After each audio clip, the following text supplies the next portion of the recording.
A minha percepção desse quadro é a seguinte: uma grande nação, sem ordens, totalmente caótica. O fogo é metafórico e representa a disputa por poder, que se salienta no desejo.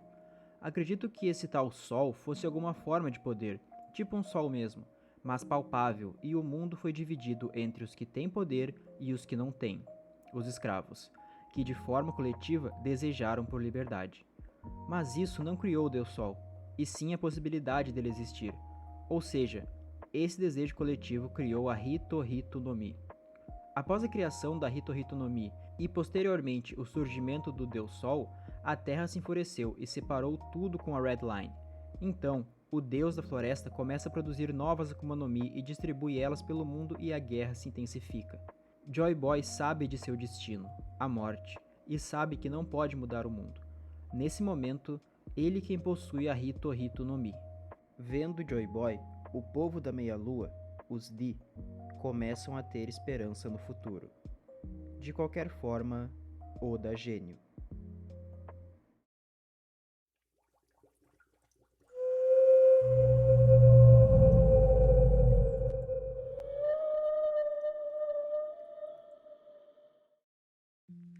O que eu li na introdução foi um comentário feito após o capítulo 1138 de One Piece, onde é comentada essa teoria a respeito da página dupla no final do capítulo. Será que esse comentário traduz precisamente o que esse painel tenta transmitir? Vamos dar uma analisada e ver o que podemos concluir a partir dele. Falando sobre o painel, logo no centro a gente vê o Frank em frente a uma árvore gigante, e nós sabemos que o One Piece já tem árvores bem famosas como a árvore de Adão e do conhecimento. Mas considerando a temática nórdica de Beowulf, é claro que pensamos na Yggdrasil, uma árvore com um imenso freixo que conecta e sustenta os mundos. Além disso, a Yggdrasil simboliza a conexão entre todos os seres e a ordem do universo, e também é um elemento central para o destino dos deuses e do Ragnarok, o fim do mundo. Em volta da árvore, podemos ver algumas figuras que parecem simbolizar raças diferentes, sendo raças que já conhecemos e possivelmente raças novas. Desenhos que parecem ser gigantes, minks, sereia, tontata, lunário, humanos e uma figura que lembra muito o robô que conhecemos em Egghead. Será que é uma, entre aspas, raça de robô? Ou, melhor dizendo, um modelo de robôs? Ou, o que seria ainda mais impactante, e que é o meu chute, será que é o exato mesmo robô que conhecemos em Egghead? Na direita de Frank, um pouco acima, vemos uma pequena silhueta com uma coroa que nos remete a Imu-sama, dando a entender que talvez Imu realmente seja imortal e que ela é um ser que já está vivo desde os primórdios da história. Porém, um ponto bastante curioso é o desenho logo abaixo dela, um navio com o que parece ser um anjo e duplas de humanos e de animais.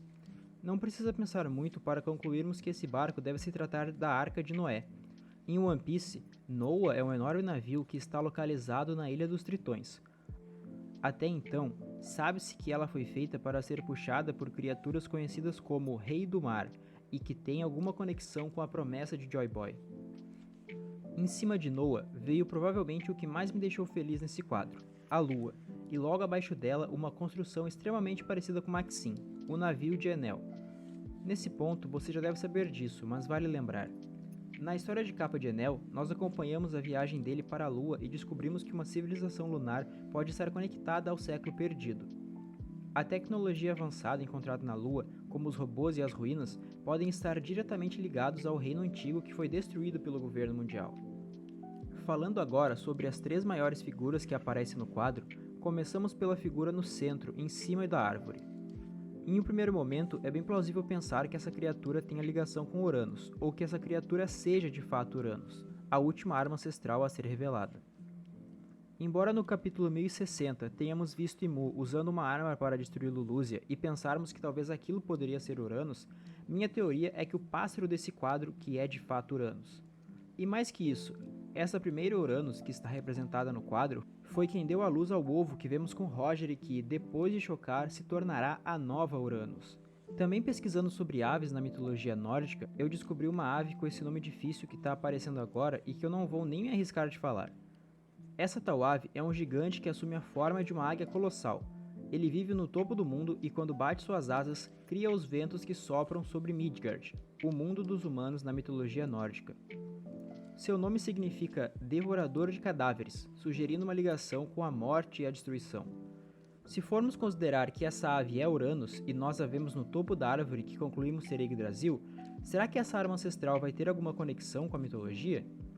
Talvez sendo um pássaro altamente poderoso e que atrai destruição? Fazendo novamente uma ligação com o capítulo 1060, será que ao invés de uma arma tecnológica, o que estava acima das nuvens sob o controle de Musamá não era esse pássaro que ela estava controlando para destruir a ilha? Partindo para o próximo ponto, na direita do quadro vemos uma cobra gigante que nos faz pensar em Jormungandr. Para os nórdicos, Jormungandr é uma serpente gigantesca que reside no oceano que rodeia o mundo, e que é também uma figura central no Ragnarok e que luta contra Thor. Mas e agora? Quem seria Jormungandr no mundo de One Piece? Uma nova criatura a ser revelada? Será que é o Gorosei Júpiter? Porque, pelo menos para mim, a Akuma no Mi dele me lembra um pouco uma cobra, mas enfim. Além da própria criatura, junto a ela, nós vemos o que parecem ser fábricas, indústrias, e indo até essas indústrias, uma linha de produção, no que notamos humanos trabalhando, talvez escravos que foram forçados a isso. Esse ponto só reforça ainda mais a teoria de que o One Piece se passa em um mundo pós-apocalíptico, um mundo onde a tecnologia era muito avançada, mas que acabou tudo indo por água abaixo após intrigas entre os deuses e guerras, que acabaram destruindo boa parte do mundo e levando a civilização para um estágio anterior. Por fim, o último ponto a destacar é a figura que claramente representa o deus do sol Nika. Ele está lutando contra um demônio que segura o sol.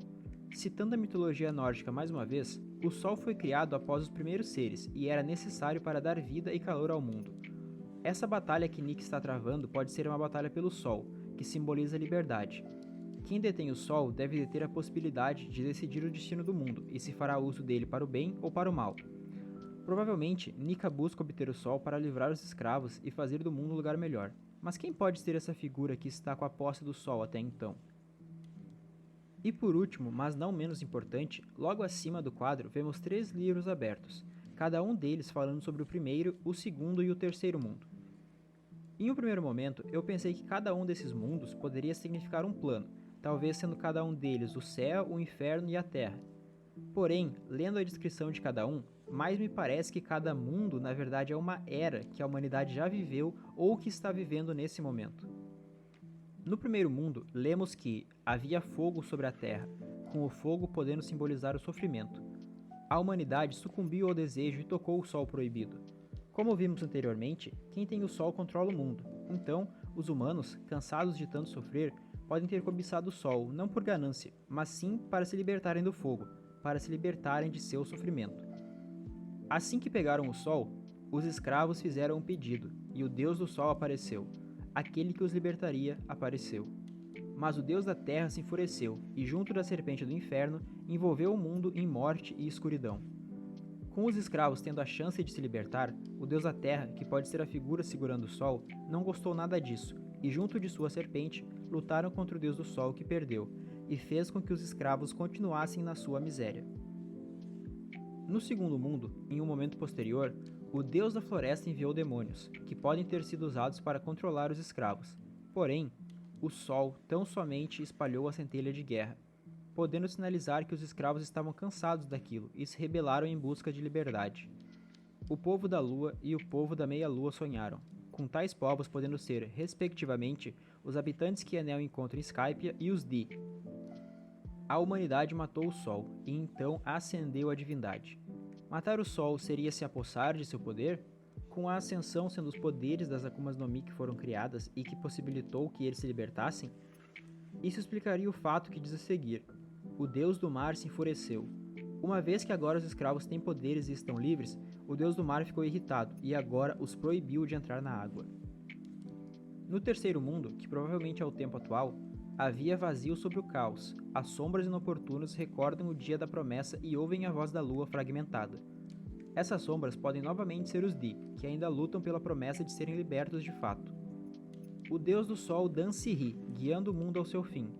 É claro, para que esse povo seja liberto, eles precisam de seu salvador, Nika, que Dan-se-ri cada vez mais próximo da liberdade, e o mundo que ele guia ao fim talvez não seja o fim do mundo de fato, e sim o fim de um mundo cruel e de escravidão que existia na mão dos deuses anteriores. O sol retornará e um novo amanhecer virá. Assim que Nika, o Salvador, retornar, um novo amanhecer, agora trazendo a liberdade para todos, virá. E essa foi a minha leitura e interpretação a respeito desse capítulo de One Piece, um dos capítulos mais impactantes da obra e que talvez nos tenha revelado todo o final da história. Agora nos resta criar teorias e esperar para ver como isso irá se concluir. O que você achou? Tem algo importante que eu deixei passar? Pensou em alguma coisa diferente? Deixe aí nos comentários. Não se esqueça de deixar o like no vídeo e muito obrigado por ter assistido até aqui.